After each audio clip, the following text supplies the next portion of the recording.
C'est avec un grand plaisir que je m'adresse à vous aujourd'hui à l'occasion de la célébration de la Journée internationale de la langue maternelle qui marque l'importance de la diversité linguistique et culturelle et le rôle central que jouent les langues maternelles dans le développement des individus, la préservation des cultures et l'épanouissement de nos sociétés.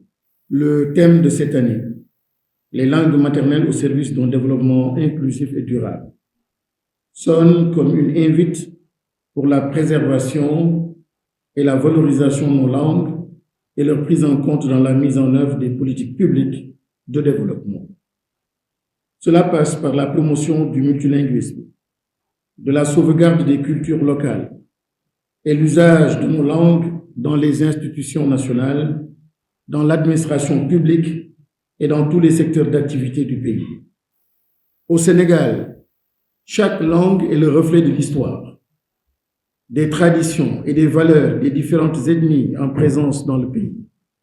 De ce point de vue, les langues locales constituent un pont entre les différentes communautés et jouent un rôle primordial dans l'unité nationale. C'est pourquoi la préservation de cette diversité linguistique n'est pas seulement un enjeu culturel, mais aussi et surtout un levier pour la cohésion sociale, la stabilité politique et le développement économique du pays. La langue elle-même étant source d'identification. Qui la perd sa culture et s'auto-exclut. Voilà, Monsieur le ministre, ce que ces braves étudiants ont compris pour mener ce combat héroïque. En tout état de cause, notre pays a très tôt compris l'enjeu pour avoir recensé nos différentes langues, dont la plupart ont obtenu leur décret de codification depuis plusieurs années. Parmi les 8 langues qui attendent la signature de leur décret, nous venons tout juste de voir 3 langues qui ont reçu leur décret de codification.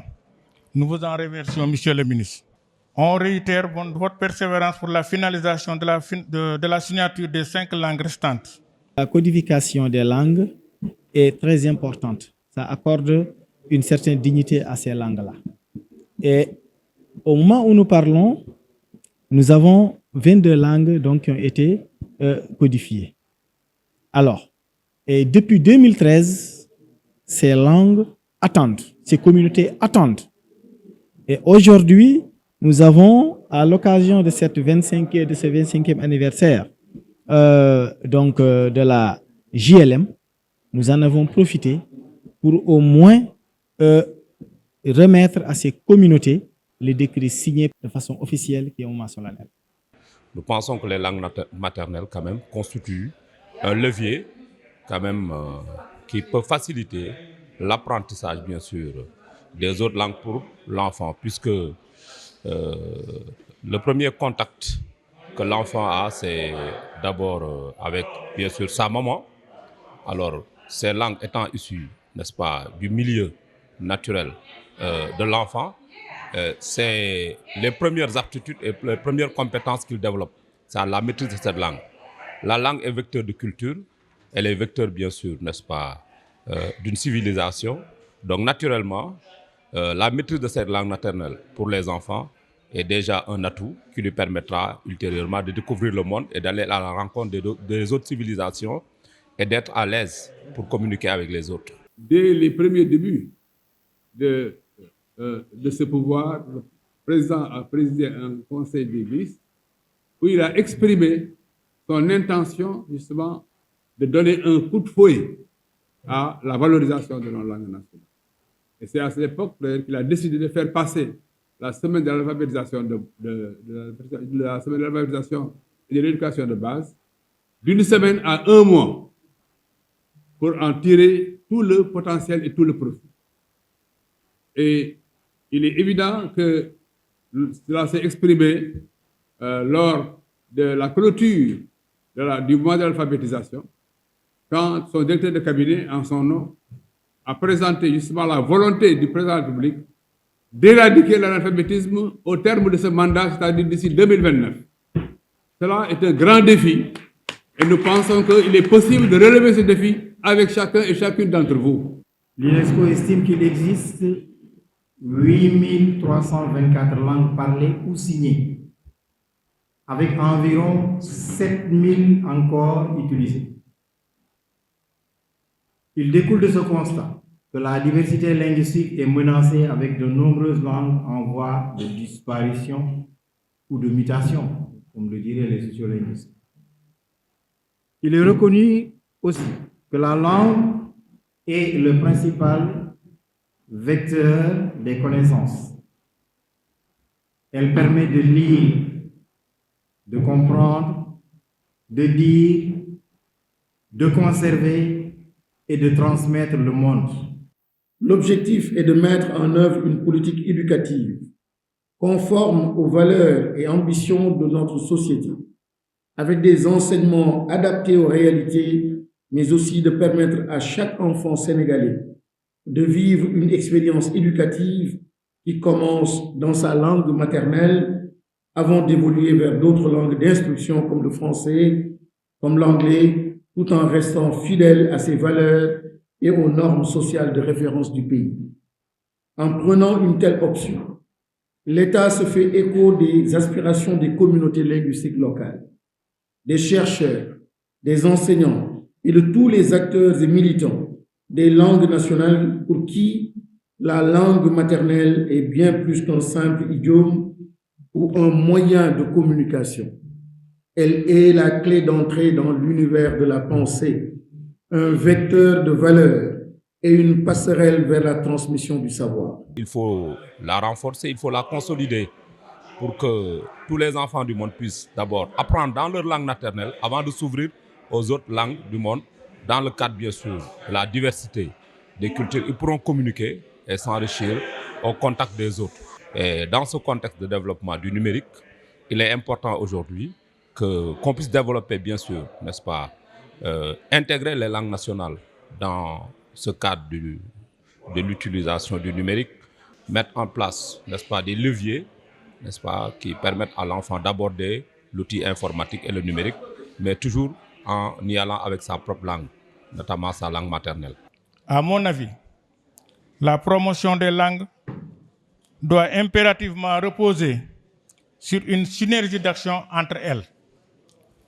Créer des liens entre nos langues est bénéfique pour le rayonnement culturel du Sénégal. Si le développement n'est rien d'autre qu'un accroissement quantitatif et qualitatif de l'individu et de bien-être supposé en résulter, alors les langues maternelles peuvent y contribuer durablement. Cela doit passer nécessairement par une politique hardie. À l'heure où l'on parle de digitalisation, de numérique, d'intelligence artificielle, une reconversion est inévitable pour être en phase avec les enjeux du moment. Il reste d'autres langues. 5 à codifier encore. Nous attendons les signatures parce que c'est encore dans le circuit. Et normalement, on aurait pu les remettre aujourd'hui, mais il y a eu quelques retards. Et nous allons nous y atteler et nous voudrions que toutes les langues qui sont présentes au Sénégal non seulement soient codifiées, mais aussi que ces langues, que les locuteurs de ces langues-là puissent être alphabétisés et qu'on enseigne ces langues-là à leurs enfants pour promouvoir leur culture, pour promouvoir leur langue maternelle et asseoir vraiment cette diversité linguistique. Force est cependant de constater qu'il reste encore beaucoup à faire pour garantir à tous les apprenants le droit à l'éducation dans la langue qu'ils parlent et comprennent.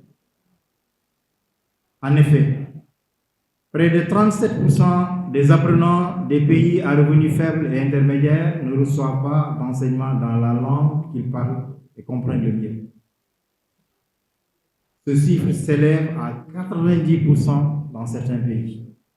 Il nous plaît ici de magnifier les efforts importants consentis par le Sénégal dans le cadre du MOEPS et de l'engagement affiché pour l'éradication de l'analphabétisme à l'horizon temporel indiqué. L'UNESCO, pour sa part, s'engage à poursuivre ses appuis techniques et financiers pour la mise à l'échelle de l'éducation bi ou multilingue et pour le développement des langues nationales. Certes, il peut y avoir des difficultés au plan financier, mais je pense la volonté des uns et des autres, l'expertise dont nous regorgeons, l'expérience de différents secteurs pas seulement institutionnels, mais les acteurs non étatiques qui ont fait beaucoup de pas dans cette direction-là. Si nous mettons tout cela ensemble, je pense que nous pourrons surmonter nos difficultés financières et arriver à ce que cet engagement du président de la République d'éradiquer l'analphabétisme et de promouvoir les langues nationales puisse être réalisé dans les délais que nous sommes fixés. J'invite donc chacun d'entre nous, en ce jour symbolique, à porter fièrement sa langue maternelle et à la défendre comme un trésor inestimable.